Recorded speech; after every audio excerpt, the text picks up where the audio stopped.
स्वागत आहे तुमचं माझ्या चॅनलमध्ये। तर इथे सांगायचं जर झालं तर घरामध्ये 4 कंटेस्टंट जे आहेत ते नॉमिनेशन मध्ये आलेले आहे। तर इथे आर्या जाधव जी आहे ती एक नॉमिनेशन मध्ये आलेली आहे, त्याचबरोबर इरिना जी आहे ती एक नॉमिनेशन मध्ये आलेली आहे। आणि सांगायचं जर झालं तर ज्यांना सगळ्यांना वाटतंय वैभव जो की बायस खेळतो, परंतु आता कालपासून पाहायला गेलं तर निकीला समोरासमोर बोलला आहे मला तुझ्या काही गोष्टी पटत नाही किंवा काय, म्हणजे मी एवढ्या म्हणजे रितेश सरांची बोलणे खाल्ले वगैरे सांगत होता की मी आता इथून पुढे मला जे वाटन तेच करणार मी।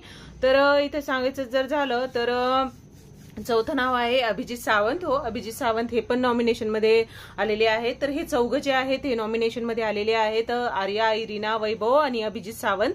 तर बघूया आता यांच्यामध्ये कशी टक्कर होते, कारण अभिजित सावंत जे आहे ते खूपच म्हणजे त्यांना मागच्या आठवड्यातही ते गेले नाही घराबाहेर, सूरज नंतर त्यांना सर्वात जास्त मतं होते। तर आता बघू कोण जाते घराच्या बाहेर, इरिना की आर्या की वैभव असं आहे। तर अशीच व्हिडिओ बघण्यासाठी चॅनलला सबस्क्राईब करून ठेवा।